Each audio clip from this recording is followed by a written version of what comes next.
most valuable commodity I know of is information. Wouldn't you agree?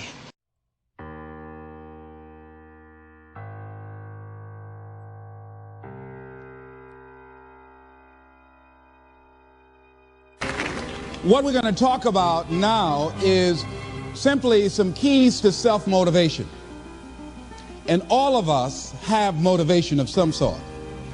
I define motivation as the desire to achieve that which you believe to be worthwhile. And many people go through life never getting in touch with their greatness because of the lack of motivation to push themselves, or because they have not found something that they believe to be worthwhile to challenge them. I heard a poem once that said, many a flower has bloomed unceasingly and wasted sweetness upon the cold desert air. It's translated, that means simply that many a talented persons have gone unnoticed, and the world never had a chance to be exposed to their talent because that person did not take the time to begin to express or to demonstrate or to motivate themselves in the direction to bring that which they came into the universe to bring. How can you measure your motivation? How can you evaluate where you are on a scale of 1 to 10? Let's do this for ourselves mentally. How do you rate yourself from 1 to 10? Your mental attitude about yourself, how you feel about you, how you feel about life. How do you rate yourself on a scale of 1 to 10 in terms of your physical appearance, in terms of your health? Do you take care of yourself? Are you allowing yourself to get overweight and out of shape? Are you conscious of your health? Are you watching the food that you take into your body?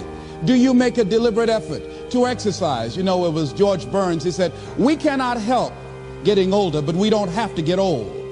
And many of us get old before our time because we don't take time to take care of ourselves.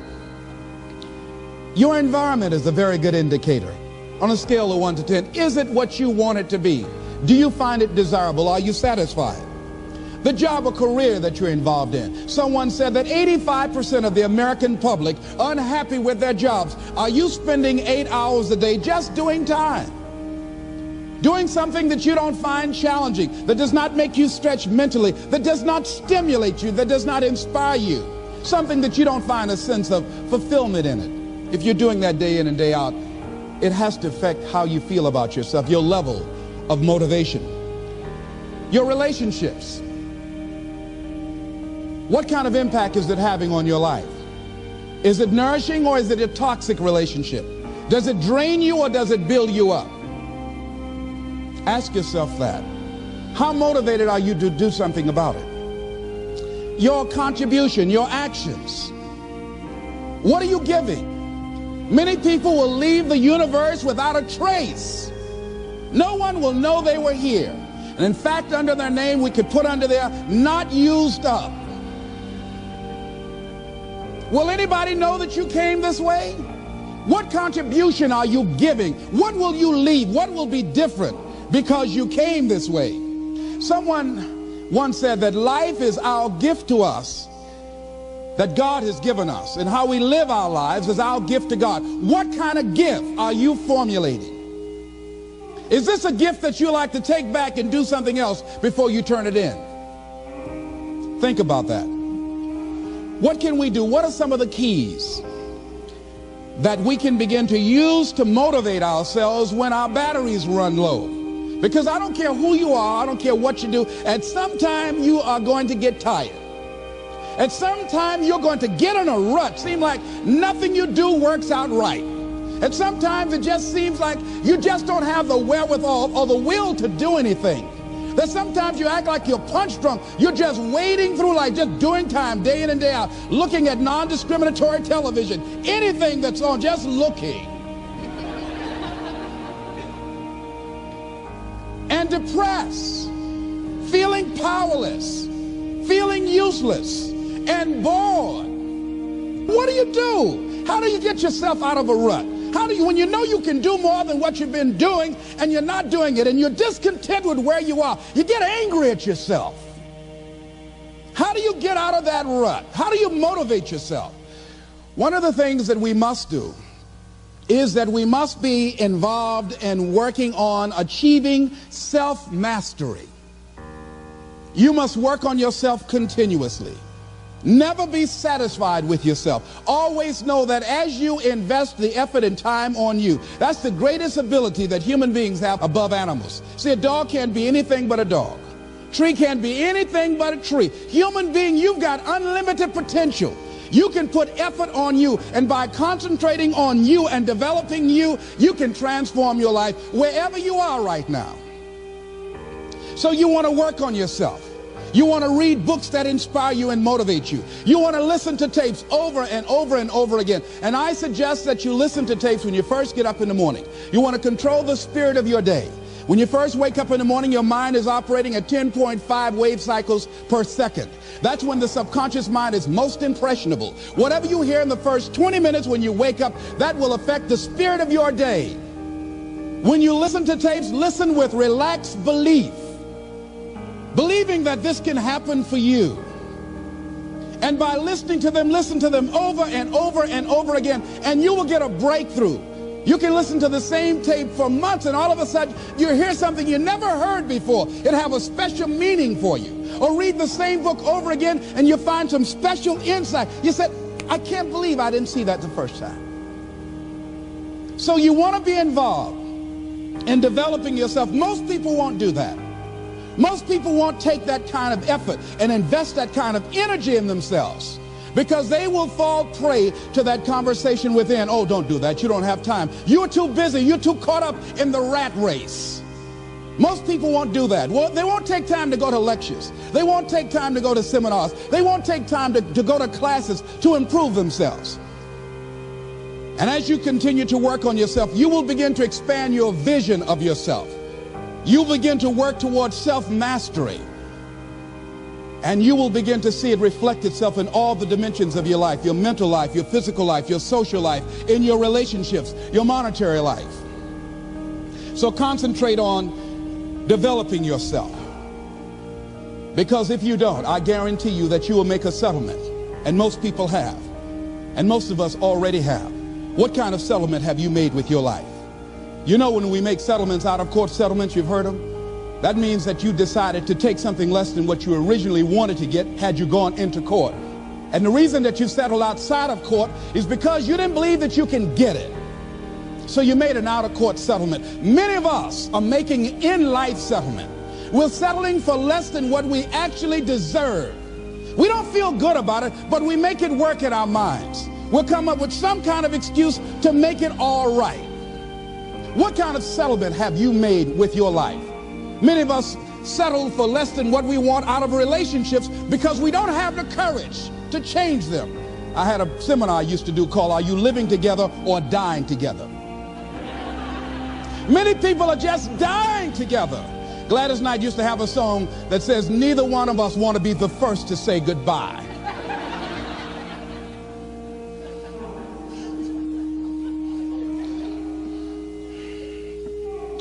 The next thing is, in order to begin to find some keys to self-motivation to drive yourself, in addition to working on yourself, and as you work on yourself, you feel good about yourself, and as you feel better about yourself, you treat yourself differently. Develop a health plan. See, you can't feel well and do well if you don't have good health. You can't perform if you don't have your health. Your health is valuable. Develop a health plan. A plan that you will follow, because this is the only vehicle that you have to carry you through this experience called life. And you want to take good care of it because you love you enough. You care enough about you. And that's not easy.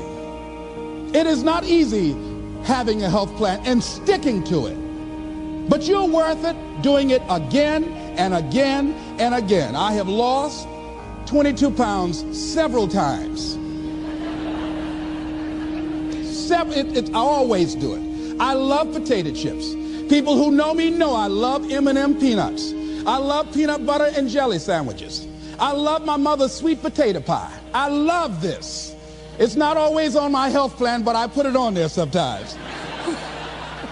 I said, life is too short to go without sweet potato pie. If I go tonight, I want you to slip a slice of sweet potato pie in my casket and watch the smile on my face. Next thing is, as you take care of yourself, the next key is keys to motivation, to self-motivation. You want to live life with energy and passion. You want to make a conscious effort to be lively. See, in life, you either saying hello or goodbye. You either on the way or in the way. Leave dead people alone. Some folks just walking around looking sad. How you doing, honey? Stay away from these people. Just go away from them. It affects you.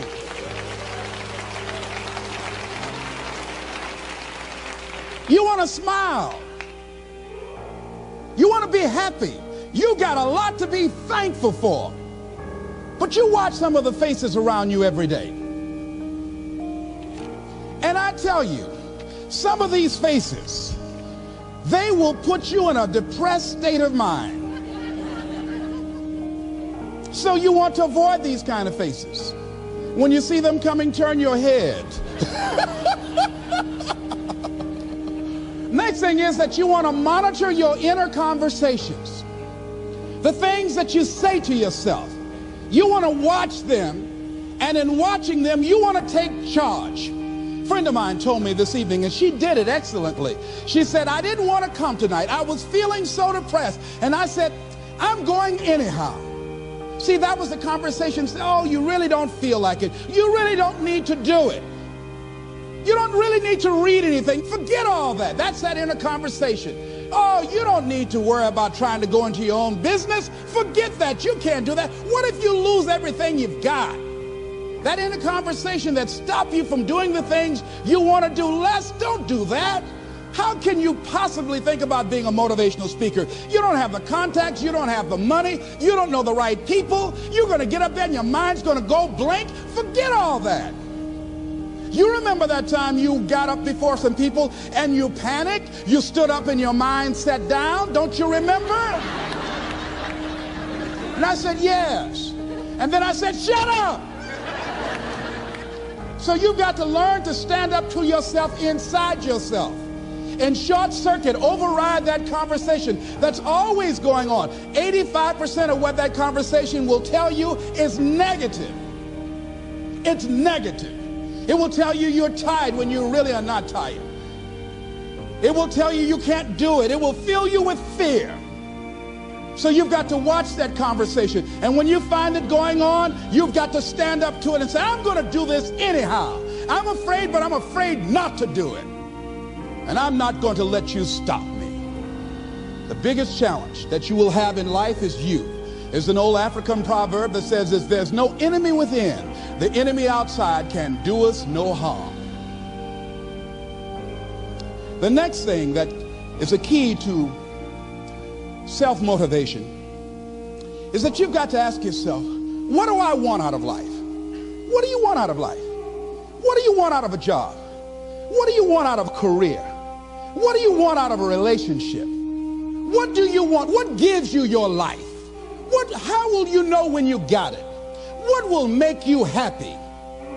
You need to know. You need to start asking yourself some questions. What do I really, really, truly want? You need to be exact about that. Don't be vague. Oh, I just want to be happy. That's too vague. What will make you happy? How will you know when you got it? Zero in on it. Be exact. Be specific. And as you do that, that will stimulate that superconscious mind or the reticular activating system of your mind that will begin to find those things, to identify with it. And once you begin to determine that which you want, take the time to write it down. Don't just think about it. Write it down. That is a subjective process that engages the subconscious mind. Write it down. Once you write it down, read it 3 times a day, morning, noon, and night.